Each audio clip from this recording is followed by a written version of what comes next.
On se retrouve pour donner les réponses de l'activité « Les émotions dans l'art ». Alors, si vos parents vous ont imprimé les images, ou peut-être que vous les avez regardées sur l'ordinateur ou sur la tablette, vous avez vu des peintures, des sculptures, plein d'œuvres d'art qui expriment des émotions.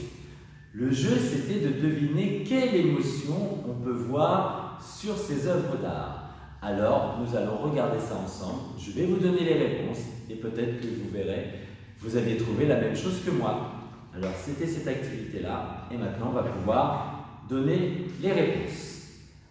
Alors, la première image était celle-ci. L'émotion que l'on voit, c'est bien sûr la peur. Très bien, bravo si vous l'avez trouvé. Deuxième émotion, voilà, c'est la joie. On voit des fleurs avec un grand sourire, c'est la joie ici. Très bien. La suivante, c'est un masque qui date d'il y a très longtemps, ça s'appelle le masque de Dionysos. Ici, moi je vois la peur, encore une fois. Très bien si vous l'avez trouvé.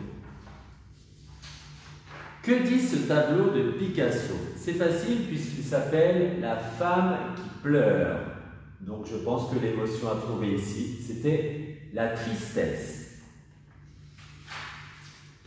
Tableau suivant.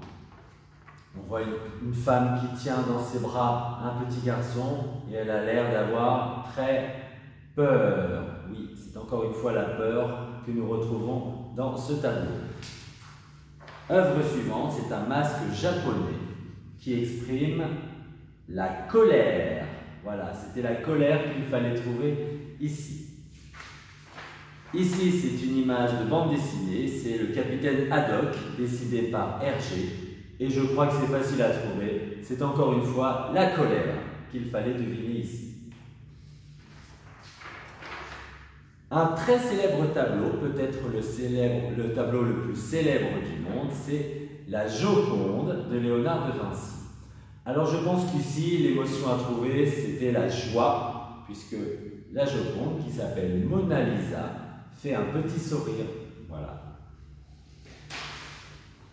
Ici, nous avons des vieilles statues qui semblent exprimer des personnes qui pleurent. Et c'est donc la tristesse qu'il fallait trouver ici.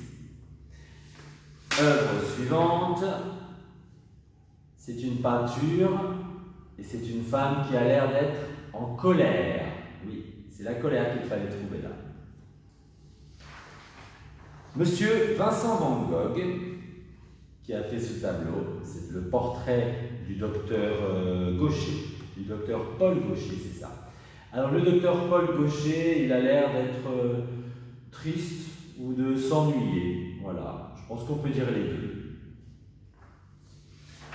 Tableau suivant, un tableau de monsieur Gustave Courbet.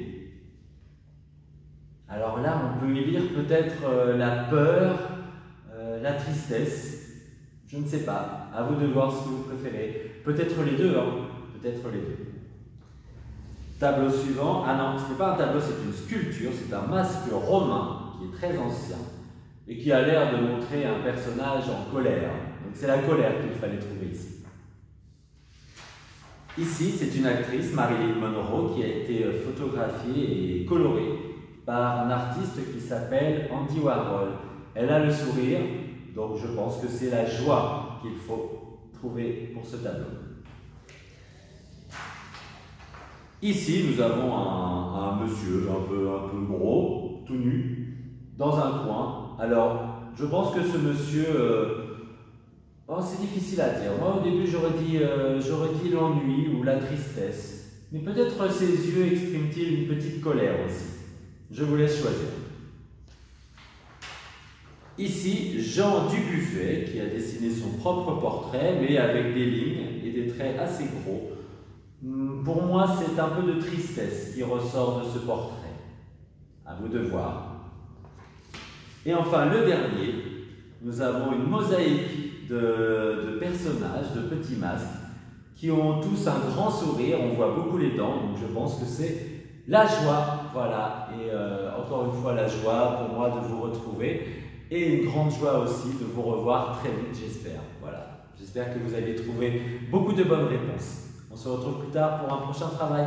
Bye bye!